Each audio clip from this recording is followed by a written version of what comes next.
bastante extensa do interior do estado, né? Então, dessa maneira, significa que se trata de uma oportunidade única de se estudar como se desenvolve uma sociedade entre negros, brancos e indígenas na América. Que interesse existe nos estudos do quilombos atualmente? A gente quer saber se existe preconceito contra esse tipo de estudo, por exemplo. Bom, a nível de mentalidade popular, realmente pode-se dizer que não se tem muito conhecimento do que seja um quilombo, muito menos o quilombo de Palmares. A ideia que se tem é que se trata de um bando de negros fugidos e que são muito primitivos e que, portanto, não merecem o estudo. No entanto, há já um forte movimento de consciência negra no Brasil e isso tem colaborado muito para que tenha surgido um interesse maior sobre o quilombo. Nesse contexto, nos últimos anos é que surgiu um crescente interesse por parte de historiadores e sociólogos no estudo do quilombo como uma forma autônoma, basicamente negra, embora não só, autônoma no Brasil. Pode explicar brevemente a origem dos quilombos e especialmente o papel dos líderes Gangazumbi e Zumbi? Por exemplo, pode comentar sobre a folclorização atual da figura do zumbi? Bem, historicamente, o que nós conhecemos sobre o quilombo de Palmares está descrito nos documentos dos colonizadores, principalmente dos holandeses e dos portugueses. Portanto, nosso acesso é indireto, nós não temos uma história diretamente dos negros. Isso também é um dos motivos principais do projeto arqueológico Palmares se centrar no sítio arqueológico. Ou seja, a partir daí nós vamos ter uma visão dos negros em si, aquilo que eles produziam, uma visão interna. Mas, na medida em que nós só temos informações externas, a informação que nós temos sobre a estrutura política de Palmares é muito limitada. O que nós sabemos é que havia uma espécie de reis de tipo africano, do qual Gangazumba seria justamente um dos reis. Este Gangazumba, ele fez uma espécie de acordo com os portugueses e por esse acordo é que ele foi, num golpe de estado, ele foi deposto pelo Zumbi, que era seu sobrinho. Esse Zumbi, então, um líder mais guerreiro, ele, digamos assim, se tornou rei através do assassinato do Gangazumba e comandou o Palmares até o ataque final por parte dos portugueses, especificamente por parte dos bandeirantes de São Paulo. Depois disso, então, com relação à visão que se tem do zumbi, o que se passou foi que se criou na mitologia popular, digamos assim, a figura do zumbi, que é então uma figura que seria heróica, uma figura do tipo até transformada numa lenda, como se ele tivesse uma série de características até não sobrenaturais. De tal maneira que o zumbi ele adquiriu uma certa dimensão até nacional, ele é conhecido nacionalmente no Brasil. Embora não se tenha muita ideia de quem tenha sido zumbi, não se tem praticamente nenhuma informação, mas há uma certa ideia no ar de que zumbi seria um líder negro, mas sem muita profundidade, digamos assim. Seria mais uma folclorização de uma ideia geral de um negro que se rebelou contra os portugueses. Pode explicar os intentos e, maiormente, o fim do projeto arqueológico? Os objetivos básicos do projeto arqueológico Palmares se referem à descoberta dos vestígios materiais de Palmares. E isso em dois sentidos, tanto no sentido de se descobrir qual a estrutura urbana de Palmares, da Serra da Barriga, que é onde estava localizada a capital, que era chamada Macacos, não apenas, então, a estrutura das casas, como também os objetos encontrados aí. Através da leitura, tanto das casas quanto dos objetos, o nosso objetivo básico é checar em que medida essa estrutura urbana, esta cultura material, ela reflete uma cultura africana, uma cultura indígena ou uma cultura portuguesa. Nós sabemos que, por exemplo, a presença de ruas, caracteriza um tipo de colonização europeia e que não é comum, não é típico nem da África nem dos indígenas. De tal maneira que, se nós encontrarmos um sistema de arruamento na cidade, significará uma forte influência europeia.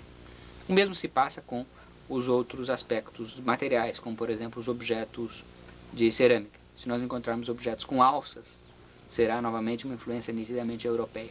Na medida em que os objetos não tenham alças ou sejam grandes, nós teremos uma ideia de que eles são africanos ou indígenas. E teremos também, a partir daí, a possibilidade de tirar conclusões de caráter sociológico. Por exemplo, ainda com relação aos vasos de cerâmica, vasos grandes de cerâmica indicarão que havia celebrações coletivas no qual as pessoas comiam de grandes caldeirões. De tal maneira que o objetivo básico é restabelecer a estrutura social e política, e mais social e econômica de Palmares a partir dos vestígios materiais que nós possamos encontrar. Existe atualmente uma pretensão de uma nova reavaliação do negro no estudo da história do Brasil? Sim, existe. Já não é de hoje que há historiadores preocupados com o negro na formação cultural brasileira. Isso às vezes chega até a se refletir em termos de livros didáticos. Nós já temos livros didáticos escritos por negros, ou tendo pelo menos o negro como um elemento relativamente importante na formação cultural brasileira. No entanto, de uma maneira geral, ainda há uma grande marginalização do negro em termos culturais no Brasil. Quer dizer, afora as manifestações culturais populares e restritas, como por exemplo o samba, ou então certos tipos de religião popular que são admitidos, como o candomblé. De qualquer maneira, mesmo nestes casos, os negros eles têm uma certa cultura sua apropriada pelos brancos, tanto no carnaval quanto no candomblé, mas eles continuam isolados, digamos assim, da cultura nacional e principalmente da classe dirigente brasileira. Basta dizer que nos locais onde há uma grande quantidade de população negra, como por exemplo na Bahia, nós continuamos a ter todos os cargos políticos preenchidos por brancos. De tal maneira que há uma exclusão social muito grande do negro. Nesse momento está se tentando, como já vem se tentando há um certo tempo, uma recuperação, um resgate desta memória negra. Eu acho que esse projeto justamente se insere numa tentativa de ir contra estes preconceitos e em busca, portanto, de uma construção de uma identidade nacional mais abrangente, que não seja apenas branca, europeia, mas que inclua também os negros e os indígenas. Na sua opinião, existe o racismo no Brasil? De onde vem a ideologia da democracia racial e que efeito tem tido sobre a imaginação popular brasileira? Bom, a ideia de democracia racial ela é bastante recente no Brasil. Se nós pensarmos em termos da elite, que é quem formula a nossa ideologia, a ideologia dominante no Brasil, nós vamos ver que no século passado havia uma exclusão total, seja de indígenas, seja de africanos especialmente. No século XX, quando os africanos começam a ser introduzidos na ideologia dominante, eles são introduzidos como elemento negativo. A partir da década de 10 e principalmente na década de 20 e 30 mesmo, uma série de estudiosos, tanto sociólogos quanto historiadores, de cunho racista, estabelecem uma classificação muito clara por raças de culturas, na qual no topo estaria o branco e europeu, e na qual na base estaria o africano e o indígena estaria permeando isso. E uma série de características culturais negativas, como a preguiça e também a indolência, estariam associadas ao negro e ao indígena.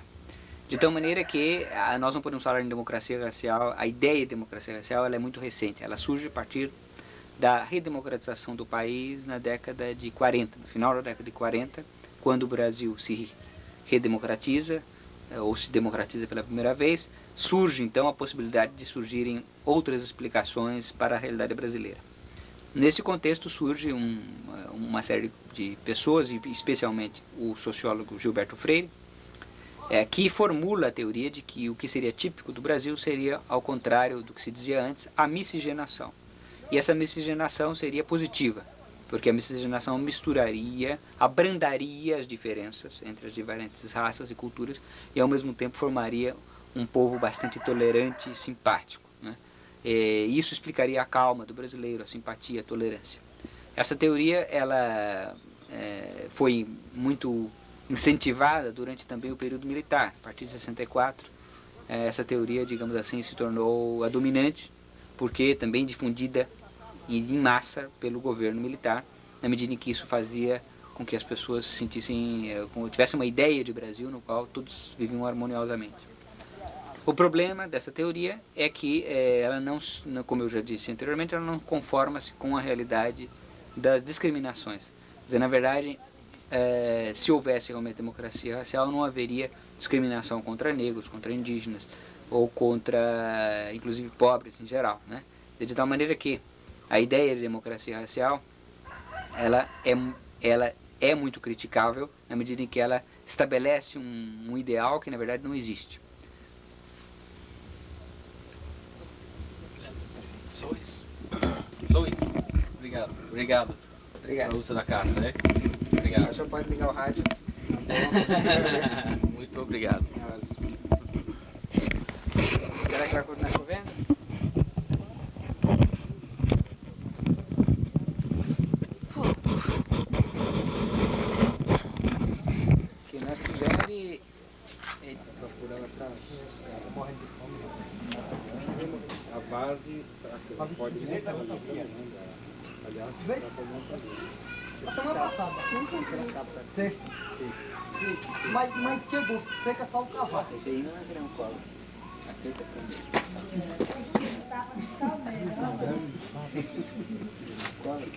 Olha, não sei que não.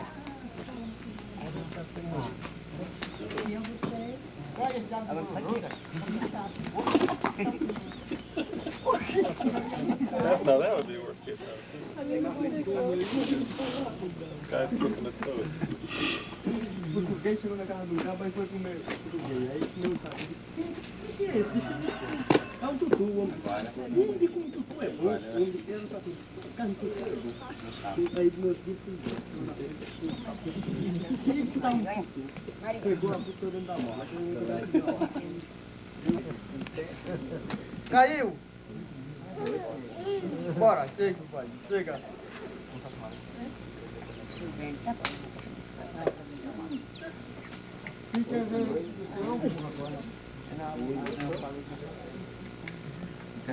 Suba! Bota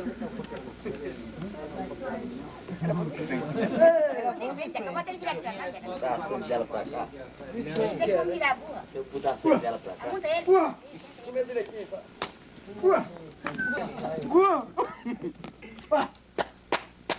Ó, eles vêm pegar. Bora, bora, bora. Manda ele olhar pra frente. Aqui.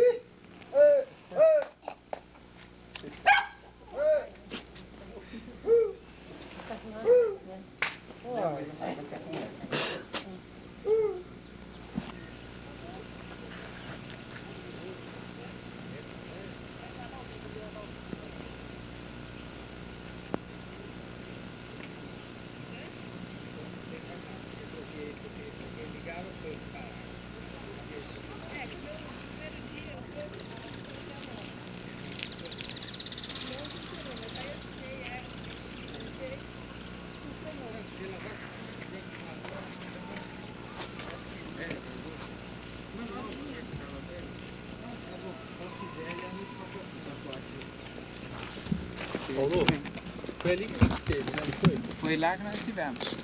Lá na torre. Exatamente naquela torre. Agora descer é difícil, mas subir eu acho que é mais fácil, né? Hã? Capaz de dar pra subir por aí. Olha lá onde aquela mulher que tá. Pois é, não dá pra subir. Tranquilo, até a Eu pedra. acho que é mais distante, mas é muito mais fácil que a gente descer aquele pedaço ali. Olha ali aquele chapadão de pedra. Então, esses lugares que são prováveis de existirem locas e inscrições. Entendeu? São exatamente os...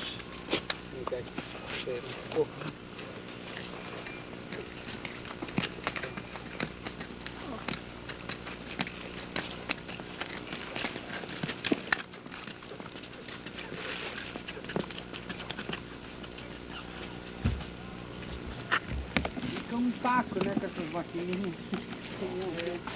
Vai ter um primeiro comando, alguma coisa, né? Deixa eu botar ele lá.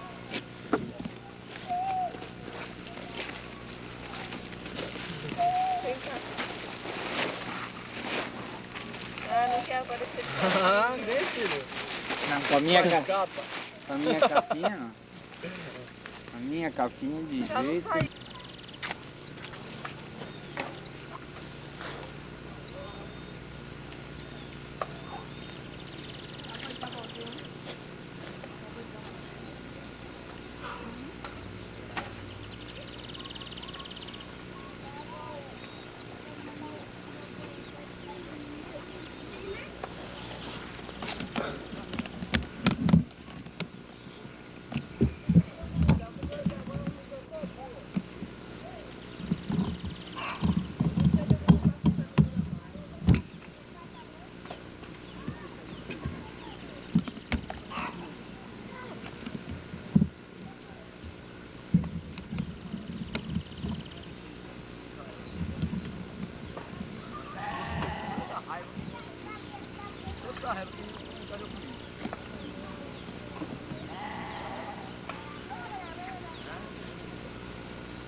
Tarde.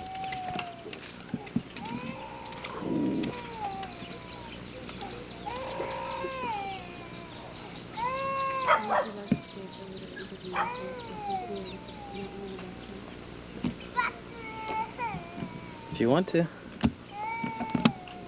Estamos em silêncio, por favor.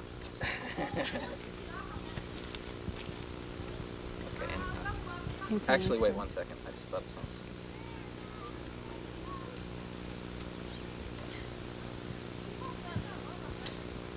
Okay, now I need The Palmares Archaeological Project got started in 1991 when I met with Professor Pedro Funari and Clovis Moura to discuss the possibility of getting involved in a Brazilian archaeology project. I had done a lot of archaeology in the southern United States on slavery and became interested in the situation of the runaway slave, the Maroon community, and Brazil was an excellent place to study this. And after a series of discussions, we decided to try to put together an international program that would study a particular runaway slave community. We settled on Palmares because of its unique aspects, both in terms of time, that is, it's a very early site, it lasted for a long time, and was a very large community. Also, it's an unknown community. Even though a number of historians have written about this place, there's very little known about the actual aspects of how the people lived their daily lives. And we became fascinated with how they lived and what contacts they had with the Portuguese and with other Indian groups in the area. And we decided to put together a project and to try to receive funding. We wrote a few proposals and a couple of those were funded. This particular project is a preliminary project to try to find the sites that might exist on the hill behind us. We're beginning to do surface level surveys and are locating artifact scatters. We hope in the future we'll be able to come back and do actual controlled excavations in these areas and begin to understand the houses that these people lived in, the kinds of ceramics they used, and all those elements of daily life about which we know nothing at this time. That sounds Is that the good. question? Mm-hmm. You covered a lot of stuff. That's good. You've done that at a lot of cocktail parties, right? Yes. Was that good? Okay. Did you want to pan up to the mountain behind him? I don't want to do any fans. I already have a shot of the mountain. Okay. Coisa aqui? Vai pegar alguma coisa aqui? Vai. Ok, então vamos começar. Queríamos falar com o senhor sobre... Queríamos que o senhor falasse sobre, basicamente, os movimentos negros de protesto. Pode comentar sobre os movimentos negros de protesto na comunidade atual e sobre a ideia da negritude. Começando com uma coisa. Quando eu estava falando sobre os movimentos negros lá no bar, eu percebi que temos nós, os dominicanos, um problema com a definição de movimento, porque para nós o movimento negro seria sobretudo político imaginário. E aqui em El Salvador, por exemplo, o movimento negro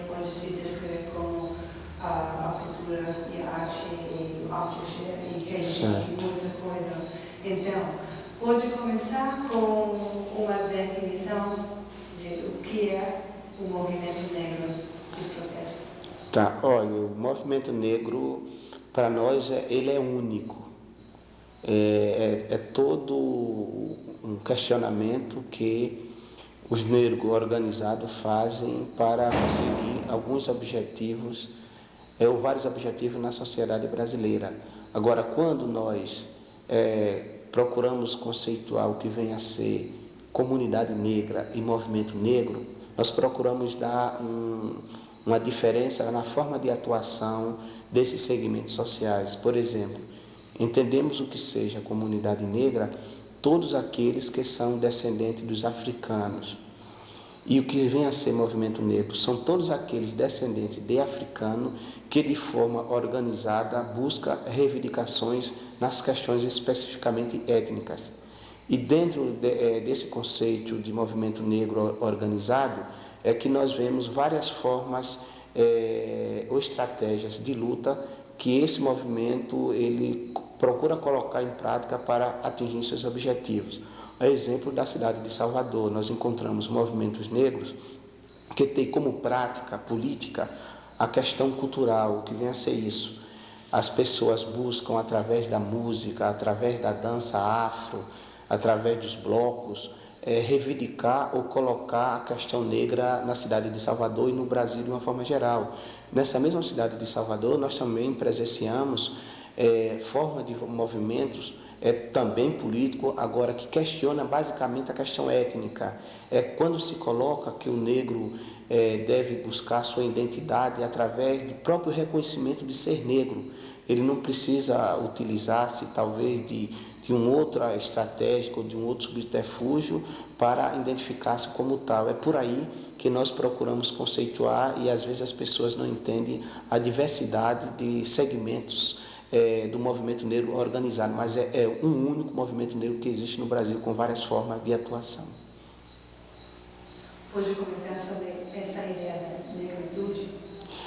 Olha, negritude no sentido do entendimento enquanto pessoa, no movimento negro no Brasil, a gente não pode dizer que as pessoas têm ele como conceito de definição e que talvez regimente as pessoas para a luta, porque temos negritude através de uma manifestação da poesia, onde nós vemos o elemento negro se colocar como um cidadão que intervém na comunidade, um cidadão que tem passado, que tem futuro, que tem beleza, que tem estética, né? A poesia recupera bastante isso. E isso dentro do conceito de negritude é muito forte na questão da literatura. Na questão do movimento negro organizado, aquilo que nós colocamos anteriormente, o que vinha a ser negritude, é a medida em que as pessoas, que enquanto militante negro, busque a se auto-se definir, auto-se conceituar enquanto cidadão negro a partir da questão da cor. É muito mais que a gente diz um movimento político negro, né? Porque também temos o movimento da negritude no cultural que nós falamos. E nós temos dois outros movimentos aqui no Brasil que se procura buscar também a negritude, que busca os caminhos oficiais, quais sejam esses. É a questão da inserção da história do negro mais clara, mais ampla e mais objetiva nos livros didáticos, que normalmente o livro didático ele faz a história do Brasil uma história linear e que o negro aparece somente no momento da escravidão. Então nós estamos questionando isso e também estamos resgatando a nossa negritude no momento em que queremos inserir a história do negro num contexto mais amplo e mais geral. Um outro momento em que utilizamos também um segmento do movimento negro organizado que também busca a questão da negritude são a filiação dos negros nos partidos políticos, vários que existem no Brasil. Então, em cada partido político, nós temos algumas representações do movimento negro, agora só que as reivindicações do movimento negro passa muito mais pela reivindicação global desses partidos políticos. aí também nós encontramos essa negritude. Então, a negritude para o povo negro brasileiro, ela não tem uma só matriz, ela tem várias matrizes para buscar essa identidade. Até isso dificulta as pessoas entenderem a nossa luta e, às vezes, dificulta até os próprios elementos da comunidade negra brasileira e o próprio elemento do movimento negro organizado entender ou se situar dentro desse contexto tão diversificado. Enquanto às manifestações culturais da negritude em Salvador, existem algumas pessoas que agora estão reclamando sobre certo fenômeno. Esse fenômeno é o embranquecimento dos afrochés, do samba, de carnaval, essas coisas. Pode comentar sobre esse processo? Olha, inclusive eu tenho estudo de pesquisa de campo nessa área na cidade de Salvador, mais especificamente nos blocos afro-brasileiros e nos afoxés. Eu tenho entrevista de alguns líderes ou pessoas não líderes.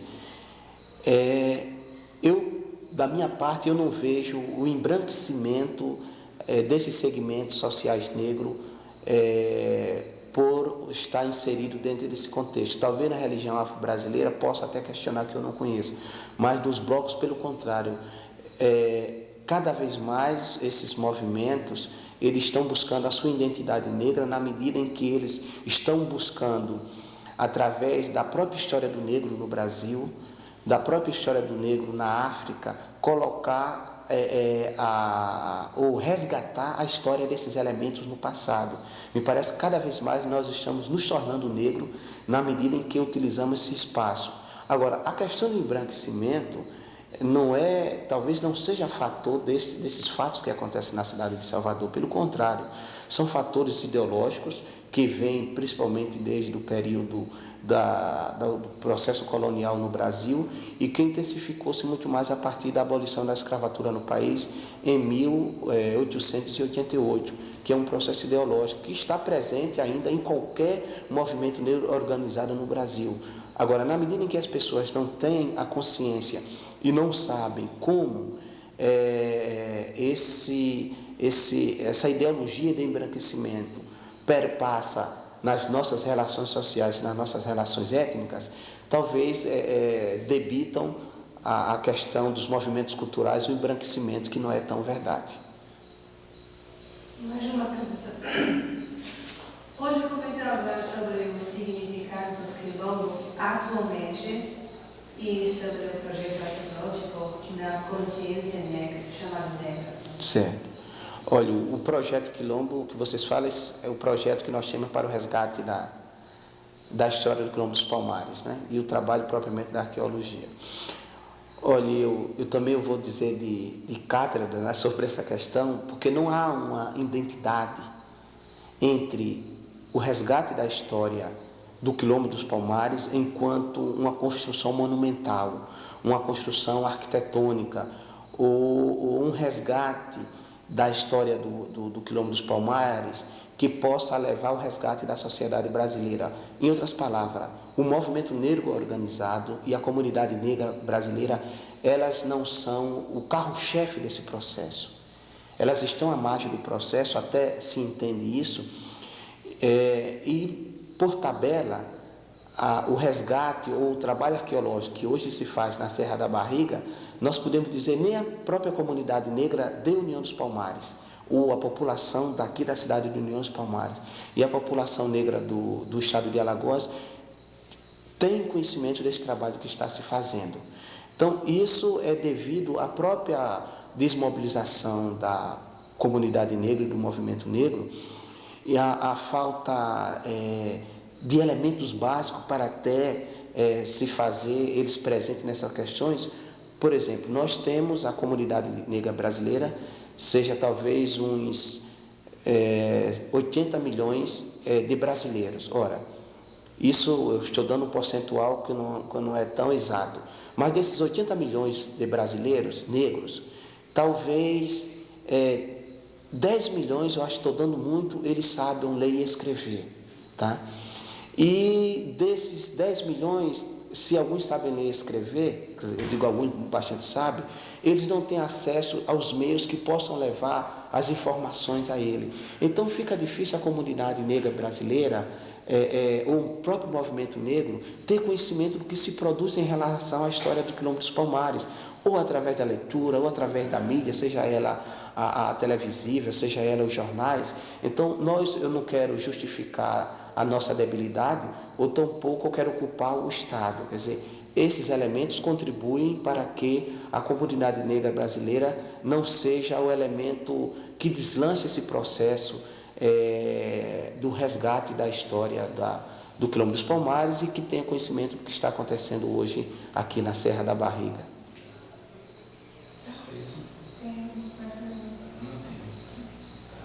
Só isso? Só isso. Muito fácil. Tá. Obrigado. Tá, deu para... Fica no fundo, né? Tá bom. Qual que é a hora? Começamos? Ok. Essa é a primeira pergunta. Bueno, como se manifestaram a rebelião e resistência à escravidão dos negros? O problema da resistência dos negros escravos no Brasil à escravidão, nós poderíamos colocar de várias formas. Houve resistência passiva, resistência ativa, que a resistência passiva vai desde o suicídio, do aborto da mulher escrava, até as formas ativas de organização.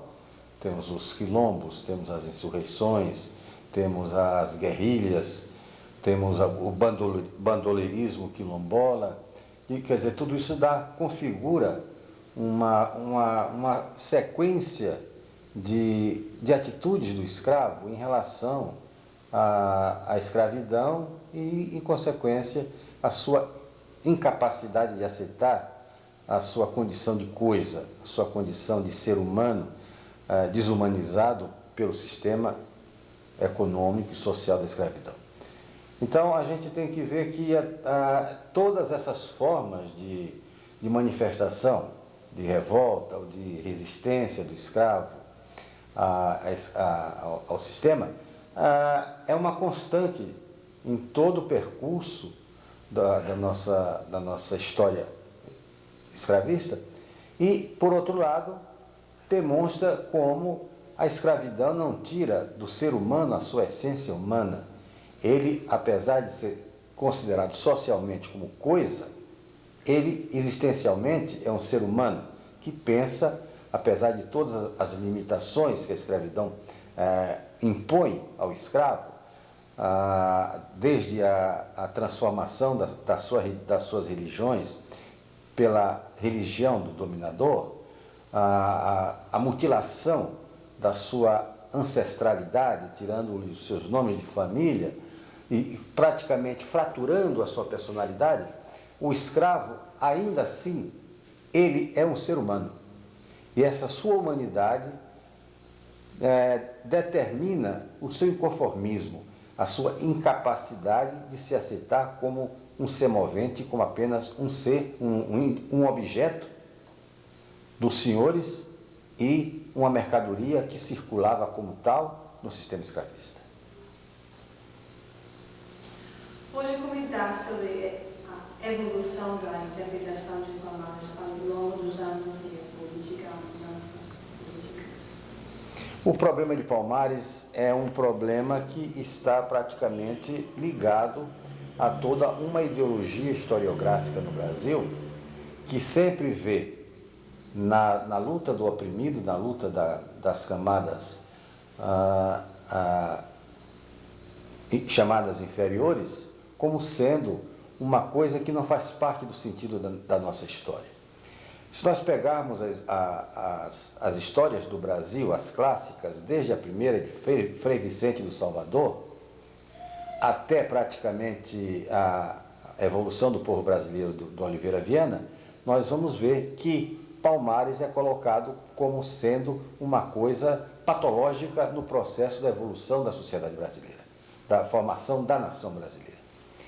Então, tudo isso levou a que toda uma historiografia interpretasse a República de Palmares como sendo apenas um vale-aculto de bandidos, de marginais, que se refugiavam ali porque não tinham condições de participar da formação da nação brasileira. Eram indivíduos que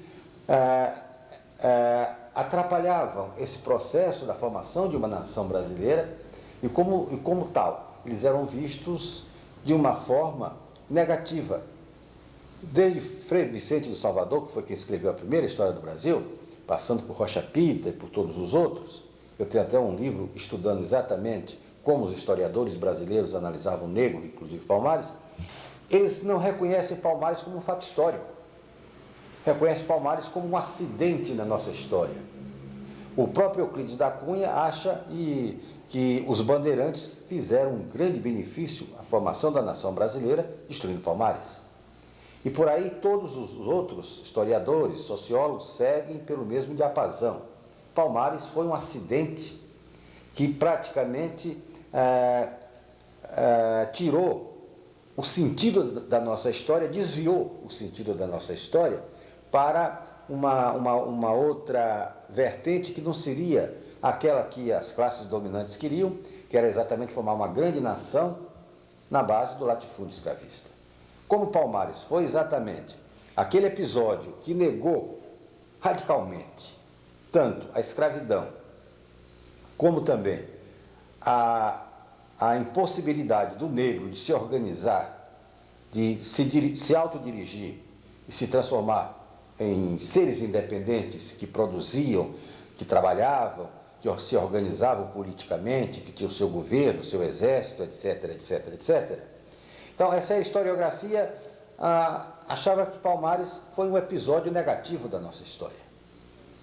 Para se chegar até uma tentativa de reabilitação do episódio palmarino, que podemos ver a sua importância, pelo seguinte: Palmares resistiu quase 100 anos. Tivemos mais de 100 expedições das maiores potências colonizadoras da época, Portugal e Holanda. E, no entanto, Palmares resistiu bravamente durante todo esse tempo, tanto aos holandeses como também aos portugueses. Então, isso demonstra a capacidade de organização que tinha esse povo que estava lá na Serra da Barriga. E os historiadores oficiais, entre aspas, não aceitam, primeiro, pela sua visão racista, de que o negro é incapaz de se organizar da mesma forma como o branco é capaz de se organizar, e, em segundo lugar, pela vertente ideológica da visão escravocrata que se tinha na época na base da economia colonial. Então, Palmares negou tudo isso de um momento para outro. Foi como uma ruptura. E durante todo esse tempo, se procurou, de um lado, a repressão e, de outro, a justificação da repressão. A repressão foi violentíssima, a destruição de Palmares foi uma das mais violentas da nossa história, talvez a mais violenta, e, ao mesmo tempo, se criou o esquecimento histórico. O problema era não se levantar mais o episódio de Palmares, porque ele representava um desafio aos historiadores e aos sociólogos do Brasil em como encaixar o problema de Palmares sem ter de negar esses dois estereótipos, isto é, de que o negro era inferior, não podia se organizar, e também que se podia criar uma sociedade não escravista, uma sociedade fora da órbita do sistema colonial. Essas são as duas grandes vertentes que mostram que Palmares é, de fato, um dos acontecimentos mais importantes da nossa história. Vou explicar e opinar também sobre esse debate sobre o desenvolvimento dos quilombos, se a sociedade quilombola emulou as sociedades africanas ou foi produto de certas necessidades apresentadas na realidade brasileira contemporânea e circunstâncias logísticas do novo mundo. O problema da formação dos quilombos no Brasil, ele surge de uma premissa, que é a existência da escravidão. É evidente que